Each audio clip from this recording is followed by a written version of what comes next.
Assalamualaikum warahmatullahi wabarakatuh. Antara Yesus menghamili ibunya sendiri dan Muhammad sallallahu alaihi wasallam menikahi Aisyah di bawah umur. Sebenarnya tema ini tidak pernah terasa elok untuk dibahas karena Islam melarang kita untuk membicarakan aib pihak lain. Tetapi non-Islam yang kini tengah krisis iman dan kekurangan suplai pembenaran doktrin mereka dari Alkitab yang kerap gagal validitas, mereka lalu berusaha mencari pembenaran kesamaan mereka terhadap Islam, tetapi Islam terlalu sempurna tauhidnya untuk mengakui sekte ini.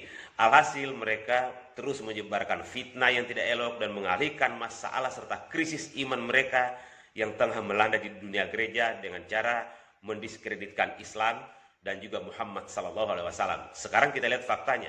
Pertama, tentang Bunda Maria dan Yesus. Jika kita merujuk dari doktrin gereja lalu konfrontasi dengan apa yang dituturkan di Alkitab, jelas gereja secara tidak langsung tengah menuduh bahwa Yesus menghamili ibunya sendiri.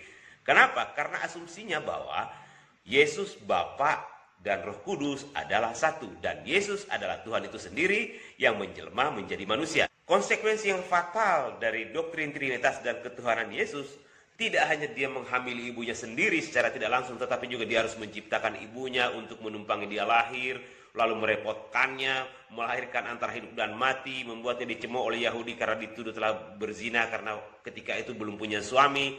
Dan ketika dia besar, Maria juga harus menyembah atau menghamba kepada anaknya sendiri, sehingga membuat Yesus harus jadi anak durhaka. Dan dia juga harus membunuh atau mencabut nyawa ibunya karena kapasitas dia sebagai Tuhan di sini. Dan ini tidak bisa dibantah oleh domba dan gembala manapun, karena di dalam Injil Lukas sendiri dikatakan bahwa malaikat memberitahu kepada Bunda Maria bahwa dia akan mengandung Roh Kudus, dan Bunda Maria mengatakan bahwa bagaimana mungkin saya bisa mengandung sementara saya tidak mengenal laki-laki. Dan malaikat mengatakan bahwa Roh Kudus akan turun atasmu. Artinya yang membuat Maria hamil adalah Roh Kudus, dan Roh Kudus itu adalah Yesus itu sendiri. Lalu gereja pasti punya dalil lagi mengatakan bahwa ini kan bukan tentang hubungan biologis. Betul, tapi itu tidak juga menjawab apa-apa, sebab apapun dalihnya, substansinya di sini bukan masalah mekanisme tentang bagaimana Maria hamil, tetapi faktanya Maria hamil dengan Roh Kudus lalu melahirkannya, dan Roh Kudus itu adalah Yesus itu sendiri. Dan satu-satunya solusi gereja untuk bisa keluar dari doktrin yang minim adab ini adalah mengikuti apa yang diimani oleh Islam terkait dengan ini, di mana Yesus bukan Tuhan, hanya utusan, dan tidak mencampur adukan maha kudusnya Tuhan yang tidak terbatas dengan kedagingan Yesus yang hina.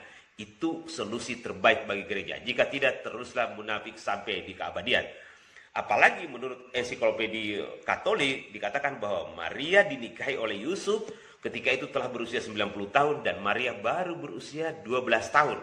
Artinya karena pernikahan Yusuf dan Maria pasca kehamilan Maria atas Yesus, berarti Yesus menghamili ibunya di usia sekitar 10 atau 11 tahun. Lalu kedua, tentang pernikahan antara Rasulullah SAW dengan Siti Aisyah yang kerap dijadikan sebagai bahan fitnah serta hinaan para pembenci Islam dan juga pencemburu atas kesempurnaan agama ini, karena mereka tidak lagi menemukan celah untuk mendiskreditkan agama yang sangat sempurna ini.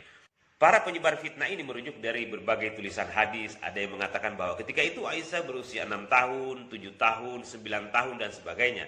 Dan sejatinya ketika ada informasi yang berbeda terkait dengan apapun itu, pasti ada yang salah di baliknya dan harus ditinjau ulang secara kontekstual, komprehensif, dan dari sumber yang representatif. Para ahli dan pakar Islam juga telah menjawab fitnah ini dengan baik dan benar, dengan berbagai sudut pandang dan argumentasi yang beragam. Tetapi menurutku ini harus dimaknai secara kontekstual dan komprehensif, tidak bisa sepenggal-sepenggal, tidak bisa secara tekstual semata atau menurut penalaran personal, sebab Muhammad SAW adalah representasi kompleksitas kehidupan ini pada dimensi manusiawi, di mana kita tidak bisa memaknainya secara sempit lalu dijadikan sebagai kesimpulan yang final. Ketika hadis memberi kita informasi yang berbeda, kita wajib kembali kepada Al-Quran sebagai sumber utamanya dan juga memahami kemanusiaan yang terbatas para pemakna dan penulis hadis Rasulullah SAW sebagai representasi segenap anak cucu Adam. Kita juga harus melihat dari aspek sejarah, sosial, politik, budaya, dan kondisi ruang dan waktu pada saat itu. Misalnya, pertama, faktor sosial politik. Jika ada kesalahan dari pernikahan Aisyah dan Muhammad SAW ketika itu dan itu fatal, maka yang pertama sekali mempermasalahkan adalah rezim Abu Jahal, musuh-musuh Islam ketika itu dan Yahudi, dan mereka akan menggunakan kesalahan ini untuk mempengaruhi umat agar tidak mengimani Nabi yang telah melanggar hukum dan aturan pernikahan dalam agama samawi. Sebab tidak salah sekalipun Muhammad SAW terus dicarikan kesalahannya oleh rezim Abu Jahal dan Yahudi. Apalagi ada kesalahan. Logika sederhananya begini, jika ini betul terjadi, rezim Abu Jahal dan Yahudi tidak perlu mengangkat senjata memerangi Rasulullah SAW dan umatnya berkali-kali untuk menghentikan penyebaran Islam. Mereka cukup menggunakan isu yang fatal ini dan dipastikan hampir tidak ada umat yang akan mengimani atau mengikuti beliau. Sebab ini terkait dengan adab. Dan mereka juga tidak akan pernah mengatakan bahwa Muhammad adalah orang yang baik, jujur, dan benar. Dan ternyata fitnah ini baru muncul belakangan. Dan kita tahu apa tujuannya dan tidak perlu kita bahas lebih panjang. Karena siapapun kita akan memahami dan mengetahui siapa sebenarnya penyebar fitnah yang keji ini. Padahal jika umat Islam sebrutal dan sejahat seperti domba dan gembala dalam menyebarkan fitnah, Islam tidak perlu memfitnah, tinggal mengkopi dan membuka Alkitab, maka akan membuka kebrutalan dan kebiadaban dari agama Yahudi dan kekristenan yang dituturkan di dalam Alkitab. Kita ambil beberapa contoh. Yehuda, nenek moyang Yesus, dikatakan menggauli menantunya Tamar hingga mengandung. Kejadian 38 ayat 1-30. Lot dikatakan oleh Alkitab mempoligami kedua putrinya dan menidurinya dalam keadaan mabuk hingga mengandung. Dan dari sinilah turun Daud, Solomon hingga Yesus, itu dikatakan di dalam Kejadian 9 ayat 30-38. Belum lagi poligami Daud yang menggunakan cara yang tidak elok dengan menempatkan suami dari wanita yang diincarnya di barisan paling depan dalam perang setelah mati dia menikahinya.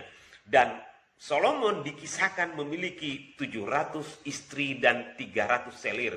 1 Raja-Raja 11 ayat 3 dan sebagainya. Coba kalau kita tarik semua itu, umat Islam juga berlaku seperti non-Islam yang kerap memfitnah Islam. Tetapi kami terlalu beradab untuk mengungkap soal ini. Biarlah itu menjadi masa lalu dan kami hanya mengambil hal-hal yang baik dan benar dari Alkitab itu sendiri. Lalu kedua, kita kembali kepada Al-Quran sebagai sumber utamanya yang paling representatif. Al-Quran memerintahkan atau mengatakan kepada Rasulullah SAW bahwa ujilah terlebih dahulu anak yatim itu, jika telah cukup umur untuk menikah maka nikahkanlah dan berserahkanlah mereka harta-hartanya. Dan mustahil Muhammad SAW yang terkenal sangat taat, patuh, tunduk dan berserah diri kepada Tuhannya akan melanggar perintah ini demi kepentingan pribadinya. Mereka yang berakal sehat tidak akan mungkin percaya fitnah ini karena mustahil ada wanita atau bocah berusia 9 tahun menjadi istri Nabi dengan beban dan tugas yang sangat berat melebihi wanita manapun di dunia ini. Sebab Aisyah di sini tidak hanya sekedar menjadi istri untuk mengurusi rumah tangga kecil, tetapi juga dia harus menjadi contoh, representasi, dan barometer wanita soleha dalam ajaran Islam. Dan dia juga harus cerdas untuk mencontohkan penerusnya, mendukung perjuangan suaminya selaku nabi bagi seluruh umat atau anak cucu Adam, mendampingi beliau dalam mengelola pemerintah, menyebarkan agama, tatanan sosial kemasyarakatan, dan semua hal yang terkait dengan perjuangan Rasulullah SAW dalam menyebarkan agama yang merahmati segenap alam. Dan butuh wanita yang cerdas, super, dan matang. Tidak mungkin bocah. Logikanya seperti itu. Ketiga, kenapa para penulis hadis tidak secara khusus menyoroti usia pernikahan Muhammad SAW dengan Aisyah? Selain tidak ada masalah, ada hal yang lebih urgent untuk disampaikan kepada umat ini terkait dengan hukum, aturan, dan tatanan berkeluarga di dalam Islam. Dan karena Aisyah adalah satu-satunya istri Rasulullah SAW yang berstatus gadis atau perawan, maka dari sinilah semua hukum dan tatanan berkeluarga Islam dirujuk. Sebab jika riwayat rumah tangga Rasulullah SAW dirujuk dari istri-istri beliau yang janda, tidak akan konstruktif karena mereka pernah punya sejarah rumah tangga dengan pria lain. Lalu keempat, fakta sejarah menurut At-Tabari semua anak Abu Bakar dilahirkan di era jahiliyah. At-Tabari vol 4H50. Dan karena Muhammad SAW berdakwah selama 13 tahun di Mekah sebelum akhirnya hijrah ke Madinah, berarti usia Aisyah ketika dilamar oleh beliau sekitar 13-14 tahun, lalu dinikahi di usia sekitar 15-16 tahun. Lalu menurut Abdurrahman ibnu Abi Zanad, Asma lebih tua 10 tahun dari adiknya Aisyah.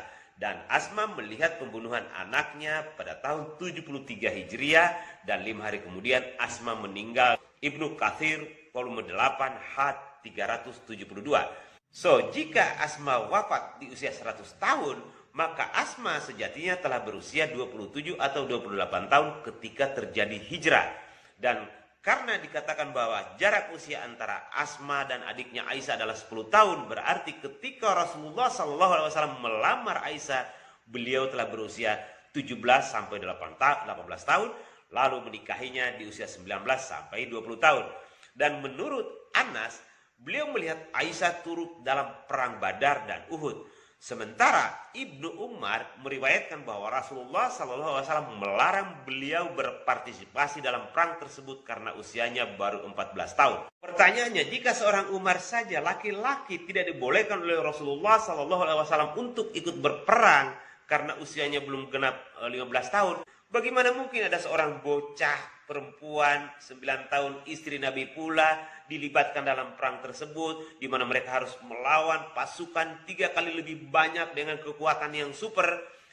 Tentu saja ini hanya akan merepotkan pasukan muslim untuk melindungi bocah istri Nabi ini. Ini kan kekonyolan yang luar biasa sebenarnya jika kita maknai secara komprehensif. Merujuk dari fakta, sumber, dan penalaran yang kontekstual dan komprehensif ini, bisa dipastikan bahwa Muhammad SAW menikahi Aisyah di usia sekitar 14 sampai 19 tahun. Intinya adalah, karena Muhammad SAW adalah representasi semua manusia di bumi ini dengan segala samaan, bangsa, ruang, dan waktu, serta pembawa agama yang sempurna untuk merahmati segenap alam, maka semua yang terkait dengan beliau wajib dilihat secara kontekstual, komprehensif, dan mengadaptasi kapasitas beliau selaku manusia yang paling sempurna yang pernah berjalan di muka bumi. Jika tidak, non-muslim atau bahkan muslim itu sendiri boleh jadi akan terjebak di dalam keterbatasan nalar dan kapasitas dirinya dengan segala kekurangannya, sehingga tanpa sadar kita sendiri turut memperkecil dan mengkerdilkan kapasitas Muhammad SAW dalam frame pemikiran kita yang terbatas, sementara beliau adalah manusia paling paripurna yang pernah dipunyai oleh peradaban umat manusia. Salam bagi yang berpikir. Wabillahi taufiq wal hidayah. Wassalamualaikum warahmatullahi wabarakatuh.